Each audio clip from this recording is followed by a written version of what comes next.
ఓం మహాగణాధిపతయే నమః. ఓం గురుభ్యో నమః. ఓం శ్రీమాత్రే నమః. అరుణాం కరుణాతరంగితాక్షీం ధృతపాశాంకుశపుష్పబాణచాపాం అనిమాదిభిరావృతాం మయూకైః అహమిత్యేవ విభావయే భవానీ. శ్రీమాత్రే నమః. ప్రేక్షకులకి ఆ లలితాంబిక అమ్మవారి యొక్క అనుగ్రహం పరిపూర్ణంగా కలగాలని మనస్ఫూర్తిగా కోరుకుంటూ మనం ఈరోజు ఆంగ్ల నూతన సంవత్సరం రాబోతుంది ఒక 3-4 నెలల్లో.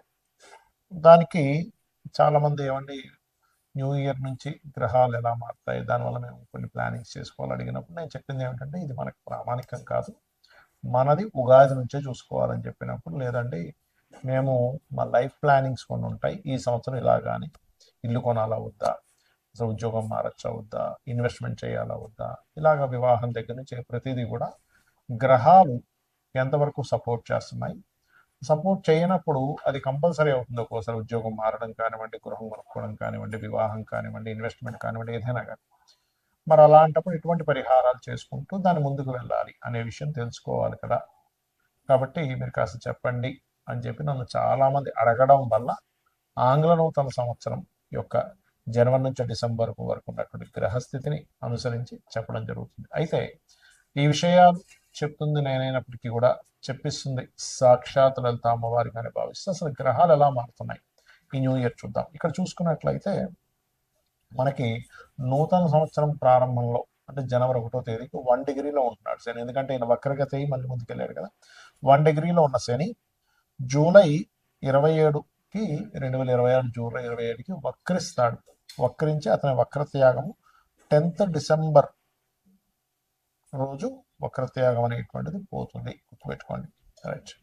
ఇక అలాగే మేజర్ ప్లానెట్ శని, రెండవది మేజర్ ప్లానెట్ అయినటువంటి గురువు మనకి జనవరిలో 27 డిగ్రీల్లో ఉంటున్నాడు మిథున రాశిలో. అలా ఉన్నటువంటి గురువు పర్టికులర్గా జూన్ 2వ తేదీకి కర్కాటకంలోకి అంటే ఉచ్చస్థితిలోకి వస్తున్నాడు. ఆ ఉచ్చస్థితిలోకి వచ్చినటువంటి గురువు మరలా ఎంతవరకు ఉంటాడు ఆ కర్కాటక రాశిలో అంటే 1 నవంబర్ 2026 వరకు ఉంటాడండి. అంటే 1 నవంబర్ 26కి మళ్ళీ సింహంలోకి వెళ్ళిపోతున్నాడు. ఎందుకంటే మనకి ఆల్రెడీ 2025 సంవత్సరంలో అక్టోబర్, నవంబర్, డిసెంబర్ మాసాల్లో అతిచారంలో ముందుకు వచ్చి వెనక్కి వెళ్ళాడు ఆయన ఆల్రెడీ. అంటే అక్కడ ఒక 3 నెలలు ఆయన కాంబినేషన్ వచ్చేసింది. సో మళ్ళీ తర్వాత సింహంలో మళ్ళీ వక్రిస్తాడు. That is different thing. అది డిసెంబర్, జనవరి ఆ టైమ్స్ జరుగుతుంది చెప్పాలంటే. రైట్. ఇక రాహుకేతువులు కూడా ఈ సంవత్సరం ఎప్పుడు మారుతున్నారు ఏమిటి అని చెప్పి చూసుకున్నట్లయితే పర్టికులర్గా ఈ రాహువు కేతువు 25 నవంబర్ 2026 వరకు సింహ కుంభరాశిలో ఉంటున్నారు. దాని తర్వాత ఈ కేతు కర్కాటకంలోకి వెళ్ళడము, రాహు మకరంలోకి రావడం జరుగుతుంది. కాబట్టి ఈ యొక్క గ్రహస్థితిని అనుసరించి ఎవరెవరికి ముందుగా లగ్నమే తీసుకోండి. లగ్నం తెలియదు అనుకున్న వారు రాశి హ్యాపీగా చూసుకోవచ్చు, దీని ఏమీ కన్ఫ్యూజన్ లేదు. లగ్నం ఎవరికి తెలుస్తుంది అంటే టైం ఉన్న వారికి లగ్నం తెలుస్తుంది, టైం లేని వారు రాశి చూసుకుంటారు. ధనస్సు వారికి గనక చూసుకున్నట్లయితే ధనస్సు వారికి రాస్యాధిపతి సప్తమంలో ఉంటున్నాడు ఈ సంవత్సరం జూన్ 2 వరకు కూడా. సో ఈ రాస్యాధిపతి ఎప్పుడైతే సప్తమంలో ఉంటాడో వివాహ ప్రయత్నాలు, సామాజికంగా కొంత పేరు ప్రఖ్యాతలు రావడము, కొన్ని వివాహ సంబంధించినటువంటి విషయంలో గతంలో ఏర్పడినటువంటి కొన్ని ఒడిదుడుకులు ఇవన్నీ కూడా క్లియర్ అవ్వడం జరుగుతుంది. అందులో ఎటువంటి సందేహం లేదు, గుర్తుపెట్టుకోండి. ఎప్పటి వరకు? జూన్ 2 వరకు. మరి జూన్ 2 తర్వాత అష్టమంలోకి వెళ్ళిపోతున్నాడు కదండి, అది ధనయోగాన్ని ఇస్తుంది. అష్టమంలో ఉండే గ్రహం, అది కూడా ప్రత్యేకంగా గురువు అష్టమంలో ఎగ్జాల్టెడ్ 2వ స్థానాన్ని చూస్తాడు. ఎందుకంటే పశ్యంతి సప్తమాం సర్వే అనే ఒక శ్లోకం ఉంది. అంటే ప్రతి గ్రహము తన రాశి నుంచి సప్తమ స్థానాన్ని చూస్తుంది. చూసినప్పుడు దాని ఫలితాలు అద్భుతంగా ఇస్తుంది. ఎగ్జాల్టెడ్ గురువు ఎప్పుడు సప్తమం నుంచి 2లో చూస్తున్నప్పుడు, పూర్వ అంటే అష్టమం నుంచి 2ని చూస్తున్నప్పుడు, ఆ సప్తమంలో ఉన్న గురువు మారిపోతున్నాడుగా చూస్తున్నప్పుడు ఖచ్చితంగా పూర్వీకుల ఆస్తుల మూలంగా ధనయోగం, ఏదైనా రీసెర్చ్ మూలంగా ధనయోగం.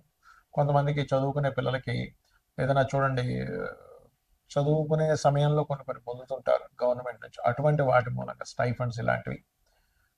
అలాగా అష్టమంలో ఉండే గురువు అకల్ట్ రిలేటెడ్ విద్యను కూడా ఇస్తాడు, ఎందుకంటే 4వ స్థానాన్ని కూడా చూస్తున్నాడుగా.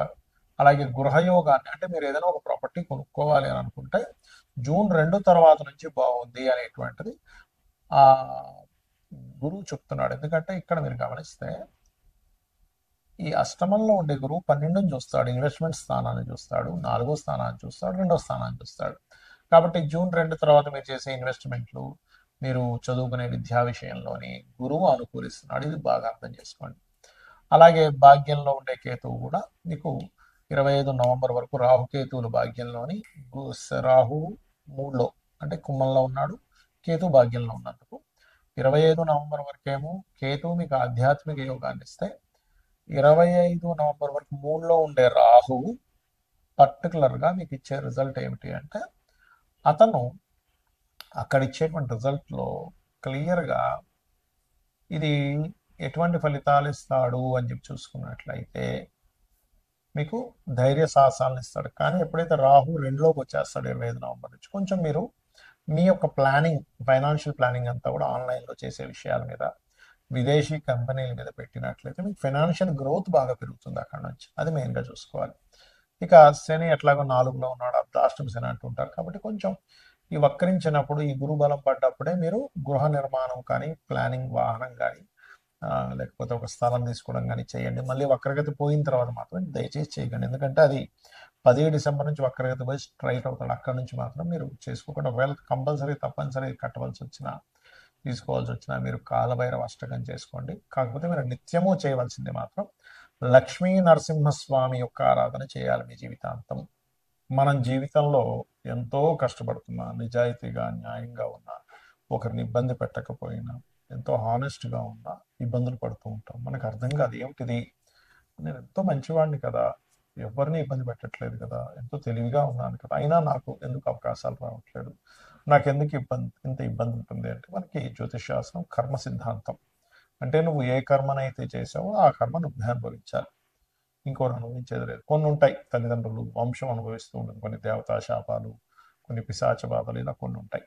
అయితే ఇక్కడ మనం అర్థం చేసుకోవాల్సింది, ధనం రావట్లేదు పూర్వజన్మలో ఎక్కడో ధనపరమైనటువంటి విషయాల్లో నేను సరిగ్గా దాన్ని వినియోగించుకోకపోవడమో, ఇబ్బంది పెట్టడమో, అవమానించడమో చేశాను ధనాన్ని, లేదా కుటుంబాన్ని సరిగ్గా చూసుకోలేదు, అప్పుడు ధనపరమైన ఇబ్బందులు వస్తూ ఉంటాయి. అలాగే అంటే కుటుంబ సభ్యుల్లో ముఖ్యంగా అన్నదమ్ములతో గొడవలు కానివ్వండి, మాతృపితృ అంటే తల్లిదండ్రులతో గొడవలు కానివ్వండి, లేకపోతే వివాహం అవ్వకపోవడం కానివ్వండి, పెట్టిన ఏ ఇన్వెస్ట్మెంట్ అయినా కలిసి రాకపోవడం కానివ్వండి, విదేశాలకు వెళ్ళాలని ప్రయత్నం చేస్తుంటే కుదరట్లేదు అనుకోండి, ఇలా ఏ కష్టమైనా ఒక ఎత్తు అయితే, ధనపరమైన కష్టం మరింత ఇబ్బంది. ఎందుకంటే ఇవన్నీ కూడా ధనం ఉంటే వస్తాయి, ధనంతో మూలంగా ఉంటాయి. ఎందుకంటే కుటుంబము, ధనస్థానము రెండూ కూడా చాలా బలమైనటువంటి, మంచి కుటుంబం ఉందా మనిషి హ్యాపీగా ఉంటాడు, మంచి ధన సంపాదన ఉందా హ్యాపీగా ఉంటాడు. అయితే వీటితో పాటు అనారోగ్యము, కొన్ని పిశాచ బాధలు ఇవి కూడా ఉంటాయి, ఉండవని చెప్పట్లేదు. కానీ మనం మరి ఎందుకు నిత్యము పూజలు చేస్తున్నా, లేకపోతే ఎంత చక్కగా ఉన్నా ఎందుకు మనకు అనుకున్నంత రావట్లేదు అంటే, మీరు చేసేటువంటి నిత్య పూజాది విధానంలో మనకి శాస్త్రంలో ఉంది ఏమిటంటే, మంత్రము, యంత్రము, తంత్రము అంటారు. అంటే మంత్రం అంటే ఏమిటి, మీరు ఏదైతే లలిత సహస్రనామాలు చదువుతున్నారో, విష్ణు సహస్రనామాలు చక్కగా భక్తితో చేస్తున్నారు, ఏ అష్టోత్తరం, లక్ష్మీ అష్టోత్తరం ఏదైనా చేస్తున్నారు, అది మంత్రం. తంత్రము అంటే ఏ పుష్పాలు, ఏ ద్రవ్యాలతో చేస్తున్నారు. మనకి శాస్త్రంలో మన కామ్యం నెరవేరడానికి ఒక్కొక్క ద్రవ్యం చెప్పారు. కొంతమంది అక్షింతలతో చేస్తే, మరి కొంతమంది ఎర్రటి పుష్పాలతో చేయండి, లేకపోతే ఫలానా పదార్థాలతో హోమం చేయండి, మీకు శత్రు బాధలు ఉన్నాయంటే ఇలాగా మిరపకాయలతో చేయండి, లేకపోతే మిరియాలతో చేయండి అని చెప్తూ ఉంటారు. అది ద్రవ్యం. సో తాంత్రికం అంటే అది. ఇక యంత్రము ఎంత గొప్పదంటే, మనకి మన యొక్క కర్మని కంట్రోల్ చేసేది ఉంటుంది. అయితే మనకి మార్కెట్లో కామన్గా ఇలాంటి యంత్రాలు మనకి చక్కగా లభిస్తుంటాయి, తెచ్చుకుంటారు, పూజించుకుంటుంటారు. ఈ యంత్రానికి ఉన్న శక్తిని బట్టి అంతవరకు దాని ఫలితం ఇస్తుంది. అయితే మనకి శాస్త్రంలో చెప్పింది ఏమిటి అంటే, ఈ రకంగా ఈ ప్యూర్గా లేనట్లయితే అది అంత ఫలితం ఇవ్వదు. ప్యూర్గా ఉండాలి ఎప్పుడు కూడా. మనకి ఎనీ ప్రోడక్ట్ చూడండి, అది ప్యూర్గా ఉందా లేదా, అది ఎంతవరకు బలం చూపిస్తుంది అని చూస్తూ ఉంటాం కదా. ప్యూరిటీకి ఎక్కువ నాణ్యత, ఎక్కువ కాలం మనడం, దాని ఎనర్జీ ఎక్కువగా ఉండడం జరుగుతుంది, మన అందరికీ తెలుసు. ఆర్గానిక్ ఫుడ్ కానివ్వండి, మనం వాడే ఏ వస్తువు అయినా కానీ, ఒక లెదర్ బ్యాగ్ కానివ్వండి కదా. అలాగే శాస్త్రంలో వెరీ క్లియర్గా ఇలా ఇది ఏమిటంటే చూసుకున్నట్లయితే చూడండి క్లియర్గా, ఇది లక్ష్మీ యంత్రము, ప్యూర్ కాపర్ అనమాట. ఇది ప్యూర్ కాపర్, మీరు టెస్ట్ చేయొచ్చు కూడా కావాలంటే. ఈ ప్యూర్ కాపర్ మీద మన యంత్రం వేసుకొని తీసుకెళ్ళి ఇంట్లో పెట్టేసుకుంటే వస్తుందా అంటే అలా పనిచేయదు. మనకు చాలామంది పాపం అమాయకంగా మార్కెట్లో ఇది దొరుకుతుంది కదా అని తీసుకెళ్ళి పూజ చేసేసుకుంటారు. ఇది పూజ చేసుకున్నందుకు కొంత ఫలితం ఇస్తుంది, నేను ఇవ్వదు అని చెప్పట్లేదు. కానీ ఇదే యంత్రంలో కనుక మీరు చక్కగా దీనికి పంచవాసములు అంటారు. అంటే ధాన్యవాసము, అంటే ధాన్యంలో ఒక రోజు పెడతారు. పుష్పావాసం, పుష్పాల్లో ఒక రోజు పెడతారు కొన్ని మంత్రాలు చదివి. అలాగే జలావాసము, జలంలో కొన్ని రోజులు పెడతారు. అలాగే క్షీరావాసం, భూవాసం, ఇలా 5 వాసములు చేసినప్పుడు దీనికి ఒక శక్తి వస్తుంది.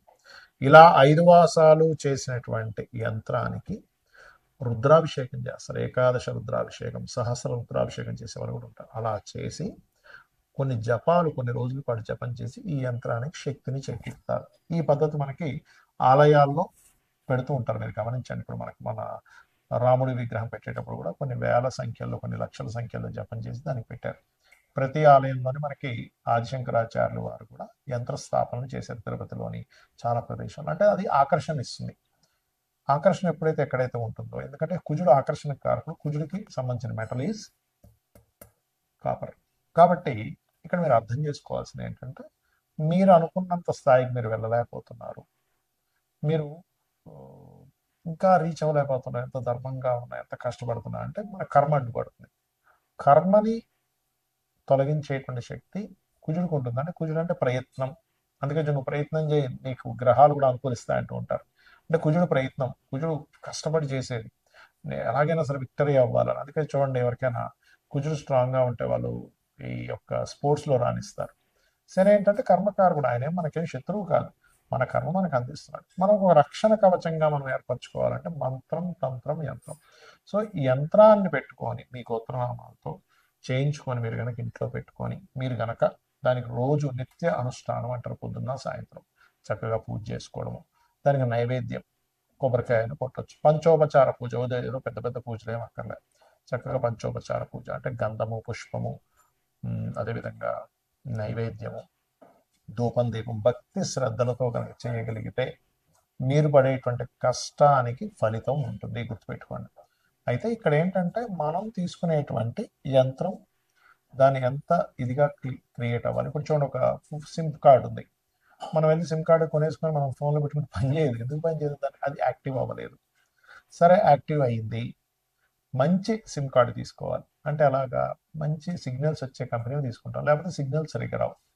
అలాగే సిమ్ కార్డు వేసుకున్న తర్వాత మళ్ళీ ఎవ్రీ మంత్ రీఛార్జ్ చేయడం, లేకపోతే ఫోన్ని ఛార్జింగ్ పెట్టడము, ఎవ్రీ మంత్, లేకపోతే దానికి డాటా కొన్ని ఉంటాయి, అవన్నీ రీఛార్జ్ చేస్తుంటాం. అంటే అలాగే మనం ఏదో ఇంట్లో యంత్రాన్ని పెట్టేసుకోవడం కాకుండా ఈ యంత్రానికి సరిగ్గా పరివార దేవతలు ఎవరు, ఎటువంటి బీజాక్షరాలు, ఎటువంటి సమయంలో యంత్రం వేయాలి, దీనికి ఎలాంటి వాసాలు చేయాలి, దాని తర్వాత మనం తెచ్చుకొని ఇంట్లో పెట్టుకున్నాక కూడా దాన్ని ఎలాగ చేసుకోవాలనేటువంటి సరైన పద్ధతి కనుక చేసినట్లయితే మనకి మన కర్మలకి మనలో కూడా బుద్ధి చైతన్యం, అంటే నేనేం చేస్తున్నాను ఒక క్లారిటీ, నేను ఎలా కష్టపడాలని ఒక క్లారిటీ, ఏ రకంగా ఉండాలనేటువంటి ఒక క్లారిటీ ఆ యొక్క అమ్మవారు మన బుద్ధి అందు ప్రవేశపెడుతుంది. తద్వారా మనం జీవితంలో కష్టాల నుంచి బయటపడగలుగుతాము. శ్రీమాత్రే నమః.